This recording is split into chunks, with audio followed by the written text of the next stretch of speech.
Akibat maraknya pencurian listrik di wilayah Medan, Deli Serdang, Sumatera Utara. Denda hingga kurungan penjara jika terbukti melakukan pencurian listrik. SDM menjemput 4 tersangka kasus pencurian listrik yang ditahan di LP Cipinang, Jakarta Timur. Sumatera Utara membongkar pencurian arus listrik yang digunakan untuk aktivitas penambangan Bitcoin. Kriminal Polres Metro Depok mengungkap kasus pencurian listrik di sebuah rumah di kilometer 32.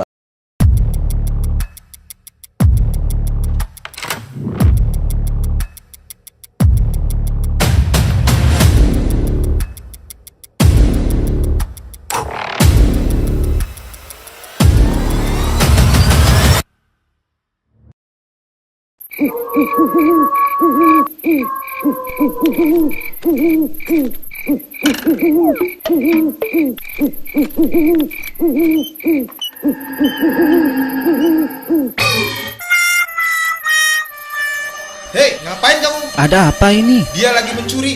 Mencuri itu tidak baik. Hindari dan jangan lakukan pencurian listrik.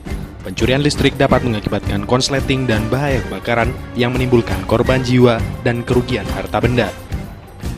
Pencurian listrik mengurangi dan mengganggu pasokan listrik terhadap fasilitas pelayanan umum. Pencurian listrik adalah perbuatan tidak terpuji dan dosa, juga merupakan perbuatan pidana dengan ancaman hukuman 5 tahun penjara. Hindari dan jangan lakukan pencurian listrik. Iklan layanan masyarakat ini dipersembahkan oleh PT PLN Persero Mataram.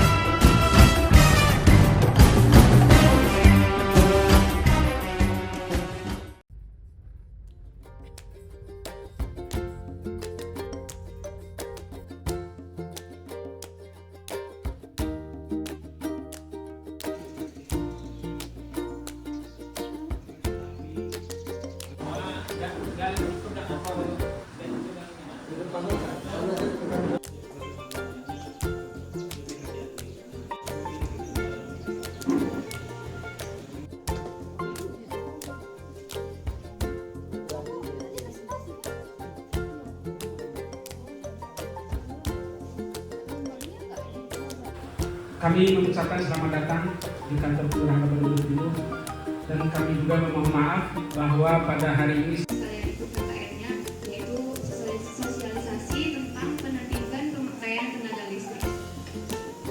Mengikuti perencanaan, pemeriksaan, tindakan, dan penyelesaian yang dilakukan PLN terhadap instalasi PLN atau instalasi pemakai tenaga listrik dari PLN. Jadi tujuan dari P2TL. kemudian mereka juga membawa perlengkapan P2TL yang lengkap seperti bentan, tes pen, kemudian helm, bahkan ada pakai rompi. Bagaimana kemudian sikap kita ketika diterima teman-teman P2TL? Yang pertama, tidak perlu khawatir, diterima saja dengan baik, Pak. Tapi juga nggak perlu disuruh masuk di ruang tamu, kemudian disuruh makan, tidak perlu, Pak. Itu hanya pemeriksaan sebentar saja. Rumah Bapak Ibu sekalian, terpasang lebih dari 4 ampere, itu adalah sebuah pelanggaran. Kemudian pembendeng tanpa MCB. Jadi di MCB itu ada kabelnya, Pak, masuk dan keluar. Kami pernah temukan tidak masuk ke MCB, langsung dari saya menjelaskan di mana letak meternya, di mana kemudian itu dak sebenarnya ditaruh di mana. Jadi teman-teman juga nanti akan memeriksa dengan baik. Kemudian yang kedua, bisa minta penjelasan dan didampingi. Kemudian yang keempat, Pak, ini yang pasti, setelah pemeriksaan itu pasti biasanya diterbitkan berita acara, Pak. Entah itu baik ataupun ada temuan, itu Bapak bisa menanyakan ketika terjadi sesuatu, entah itu kebakaran, harusnya bisa naik, tidak bisa dibilang turun MCB, dan itu termasuk pelanggaran, Pak.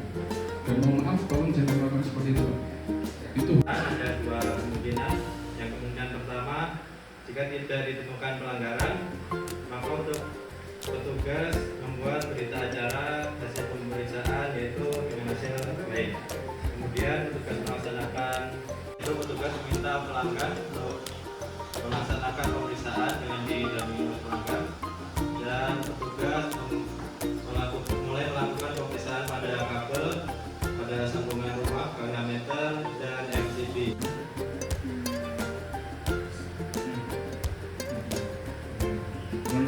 Listrik mungkin atau perihal P2TL, mungkin ada yang bertanya. Batas KWH bumi token itu berapa, Pak? Soalnya kayak meledek itu bunyinya, Pak. 500 ke bawah ya. Itu aja, Pak. tergantung pengaturan ya.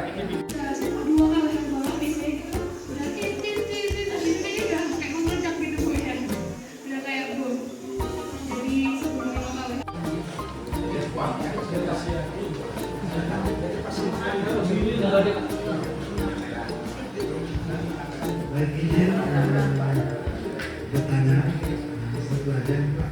Jadi sering saya jumpai di tengah masyarakat ada meteran yang pada saat kita mengisi token itu susah sekali untuk masuk token. Kira-kira apa kendalanya supaya kami bisa menghindari hal-hal yang pada saat pengisian token itu susah sekali, bahkan meterannya tidak bisa aktif. Mohon petunjuk Pak. Kita mungkin ya sejuta pasti lebih Pak untuk itu Pak, beda-beda Pak, tapi kami pernah ada case Pak, jadi sebuah toko baru bangun dia sudah pasang ya Bapak Ibu mungkin sudah pernah mendaftar asli itu bisa langsung ke PLN Bima Kota Pak, dan itu berapa contohnya? Mulai 150.000 Pak, tergantung dayanya bisa dipakai satu hari Pak. Jalan pas masuk di tangga segala itu selalu beda di karena nggak ada tiangnya, nggak ada tiangnya untuk menarik kabel ini terputus Pak. Waktu itu terputus berontokan dari lapor ke PLN, tapi tidak ada realisasinya. Tergantung dari yang dari, tapi mohon maaf Pak, jangan sampai ketika sudah mohon maaf jelek-jeleknya tak kena nih, jangan sampai dibiarkan Pak, surat akan jalan terus Pak, dan itu tembusan sampai jasa. Nah, bisa dibongkar rangkum Pak, artinya Bapak Ibu dihapus dari pelanggan PLN, itu yang paling bahaya. Selanjutnya saya ucapkan kepada panitia, Assalamualaikum warahmatullahi wabarakatuh.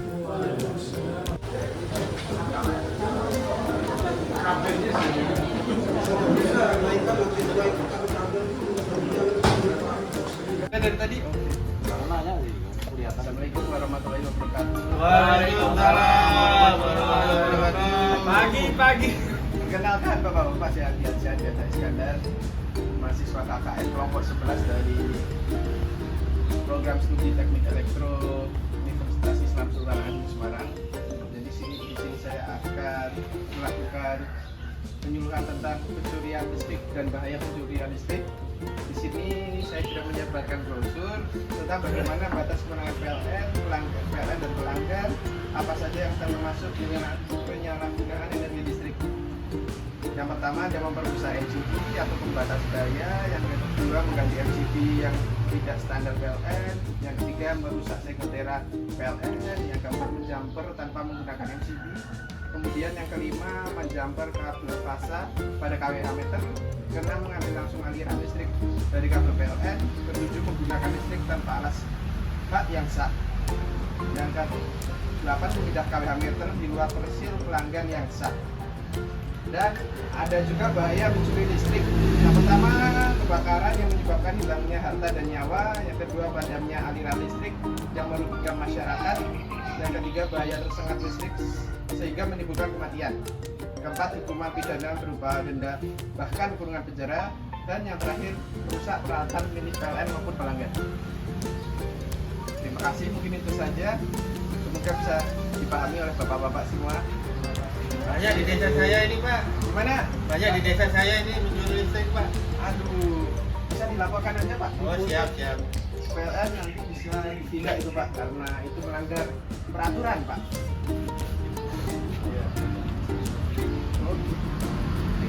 Terima kasih.